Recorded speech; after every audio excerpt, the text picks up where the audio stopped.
छोटी काव्या घने जंगल के बीच एक खाली जगह में एक मेज़ पर लेटी हुई है। उसके हाथ और पैर रस्सियों से जकड़े हुए हैं और उसके मुंह में एक कपड़ा ठूसा हुआ है जिससे वो चिल्ला न सके। कुछ नकाबपोश लोग काव्या की मेज़ के चारों ओर खड़े थे और कुछ रहस्यमय मंत्रों का उच्चारण कर रहे थे। घने अंधेरे जंगल और ये रहस्यमय मंत्रों से पूरा जंगल गूंज रहा था। काव्या की धड़कनें तेज़ हो गई जब उसने देखा कि एक आदमी जो उन सबका लीडर था एक बड़ा सा चाकू लेकर मंत्र का उच्चारण करते हुए उसकी तरफ बढ़ रहा था।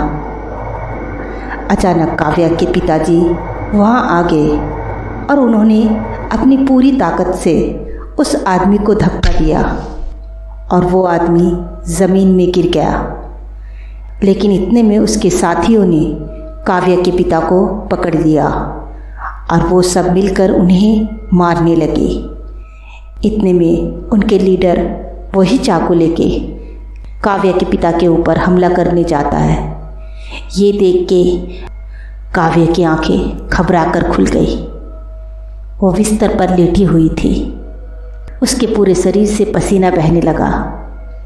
ये वही सपना था जो वो बचपन से देखते आ रही थी, लेकिन पिछले 10 सालों में ये सपना उसे आने बंद हो गए थे। लेकिन आज अचानक उस सपने की वापसी से काव्या बिल्कुल घबरा गई थी और वो तन्वी को आवाज़ लगाती है, तन्वी। तन्वी की आँख काव्या की आवाज़ से खुल जाती है। वो उठ के घड़ी देखती है। रात के 12 बज चुके थे। वो तेज़ी से दौड़ती हुई काव्या के कमरे में पहुंची और बोली, तुझे फिर से वही सपना आया क्या काव्या?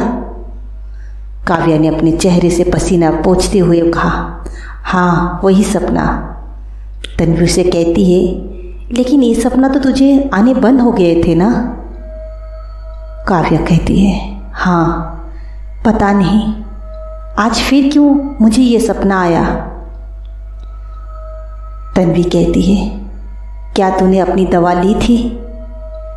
काव्या कहती है, हाँ मैं रोज़ाना ये दवा लेती हूँ, लेकिन पता नहीं क्यों मुझे आज ये सपना फिर से आया।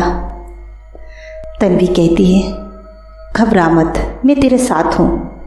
और उसने काव्या को थोड़ी पानी पिलाई और कहा, तू सो जा काव्या, मैं जागी हुई हूँ, कोई डर नहीं, मैं तेरे साथ हूँ। काव्या पानी पी के बिस्तर पर सो गई और सोचने लगी, ये सपना मुझे क्यों आया है?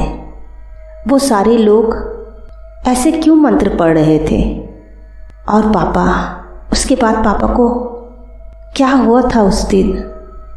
क्या ये सपना ही है या फिर सच में ये मेरे साथ हुआ था? मुझे पता नहीं। मुझे क्यों नहीं याद आती है? माँ इस बारे में क्यों बात नहीं करती है?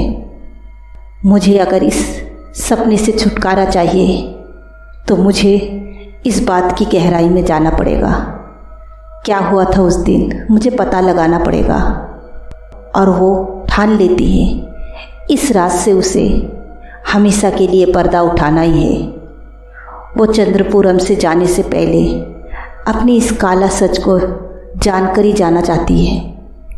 काव्या ये सोचते सोचते सो जाती है।